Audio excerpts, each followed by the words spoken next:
Hey, I wanted to just quickly, hopefully quickly, I'm never quick,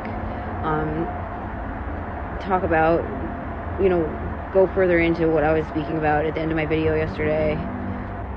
I've had a lot of experiences with the non-physical ever since 2016 that I have a very easy time connecting to that realm, and I have had many epiphanies or downloads of me leaving everybody else out of it and just focusing on where I'm connected. And if I do that without worrying about anybody else, people will see what they need to see to believe what they need to believe. It's funny, but we're always looking for that place or looking for those loved ones that have passed on. We're listening and we're looking, and every single time I'm finally when I let it go and I just like go to walk into the kitchen because I've just like wasn't successful in what I was looking for on that walk, because I've let it go and now my mind is kind of blank.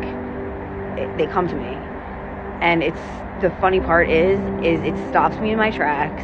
It is the most overwhelming euphoric feeling of a presence coming towards me, and as it's approaching me, I instinctively turn my head away, close my eyes, and just am filled with such joy. I have not like shame, not maybe a little embarrassment, but also humor and amusement that I was ever looking for them with my eyes and trying to hear them with my ears. Because when they finally come to me, I don't need to see them, and I can't see them. My eyes and our physical senses are so inferior and dumbed down that they cannot receive what the non-physical energies now are. So it's kind of like it's a good feeling. It's a humbling feeling. I learn, and it's like I turn away, but it's as I'm turning away, I'm feeling them more. My first NDE, I had an experience with my grandmother, and that, our relationship was very strong, so that was, something I was very inspired to have. But then when my boyfriend died in 2021, and me and him, our whole relationship was based on spirituality. I had my awakening right next to him. He saw everything, he experienced everything, he was just fascinated by it. And so when he passed, it was at first, of course, I was grieving, and it wasn't easy for me to be spiritual, but he was just very strong when he would come, to me. So those experiences were very profound for me. And it's funny, but I would be having the experience, and as I'm having it, it's so amazing that my first thought is, oh my gosh, I gotta go get somebody and show them. And it's always about somebody else. It's never about me. It's like I want to share it. And when he came to me the first time, right after he passed, I went to shut my bedroom door, and as I went to close my door, I walked right into his chest. And I was like, it was just this like cold, pins and needles, electricity feeling. And my first thought was, I'm going to go get my daughter. Oh my gosh, she needs to see this. But as I went to reach for the doorknob, I heard in my head, it's not about stop. It's gonna fade if you do this. Stay here and experience this. Don't ruin it, because that was going to make it lesser than it was. So I had this whole experience with him, and then 2 hours later, I'm watching TV, and I've totally gaslighted myself into believing that it wasn't a big deal, but it was a big deal, and it's what we do to ourselves. Everything is coming together for me about all this now.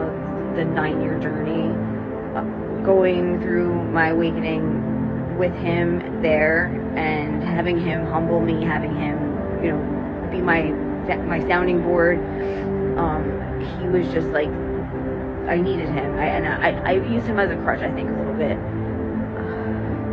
He knew all about spiritual awakenings. He was really interested in it, but he never had one, so he was kind of living through me a little bit. I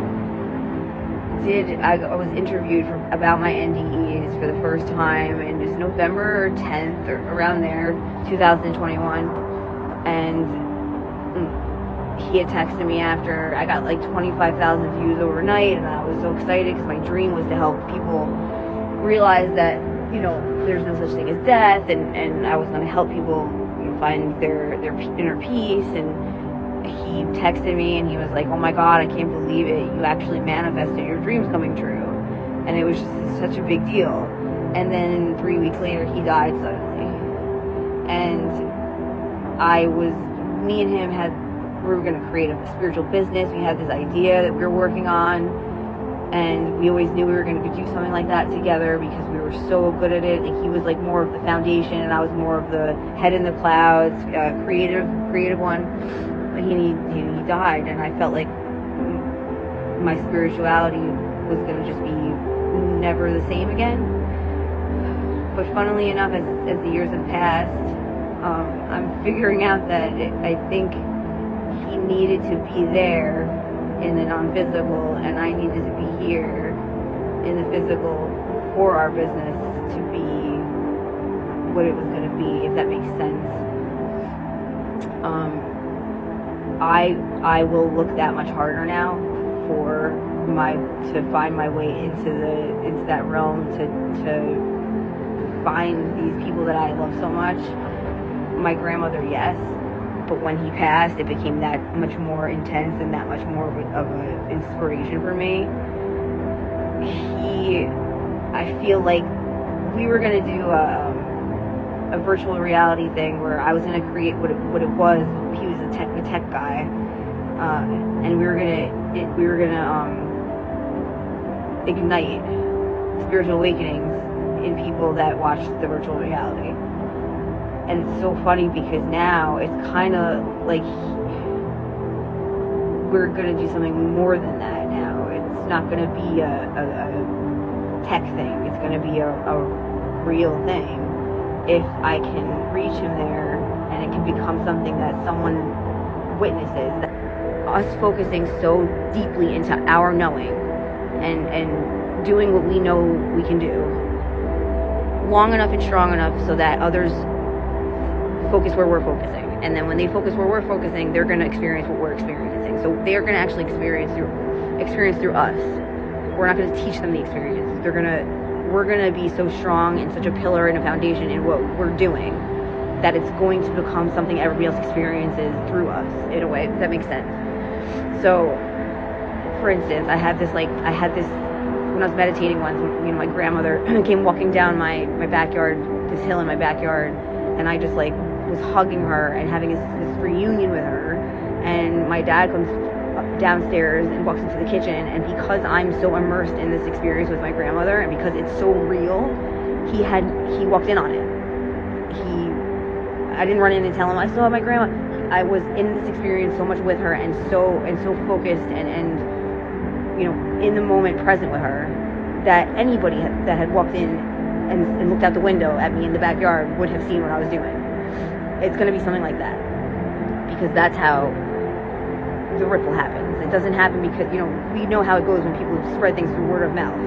I mean, what better than to have someone experience through us, and then because they experience through us, now they believe in their own experience and they go do what they need to do to have their own experience. That's what I believe is the best way to do this. And losing my boyfriend, and in the way that we were so connected spiritually, it's just, I want to have this experience in my life.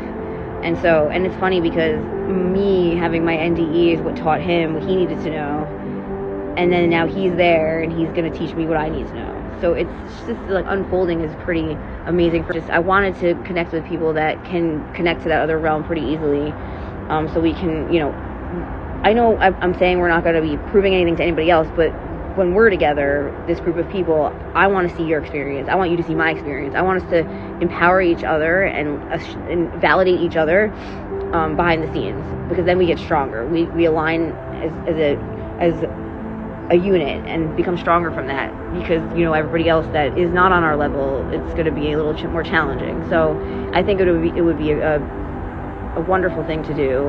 I mean, I know I would love to do it. I need it. I have these great experiences, and then I go tell somebody and they're looking at me okay, so, and I'm like, what do you mean? This is so cool. So I mean, I just need to, this is a big deal. The fact that I've crossed realms so many times, I definitely felt like I had one foot in each world for so many years, and I was planted like that, and now it would be so wonderful to fully shift and feel comfortable in the non-physical but still be aware of the physical. It has to start somewhere. The seed has to be planted. It's going to become something so much more profound and beautiful, I'm sure, as time goes on and as more and more people understand. We're more of like the bridge or the frontliners, the pioneers. We're going to take a beat. We've taken a beating, I'm sure. I've taken a beating.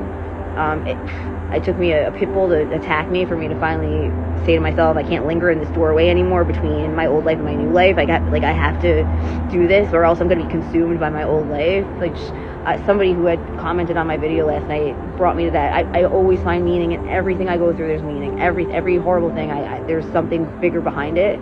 And I know that this dog attack was definitely a symbol of my old life will consume me and destroy me if I continue to hang out there, because I'm scared and I have doubts about myself. So that's why I'm going to be more persistent with doing this. Honestly, if there's anything to contribute to this world and there's any purpose or mission, I can't think of a cooler one than this. So I'm honored to have made it through everything I made it through, so I can start this process with anybody who'd like to join me. Message me, let me know if you're interested. This is something that means a lot to me, and I hope this means a lot to you.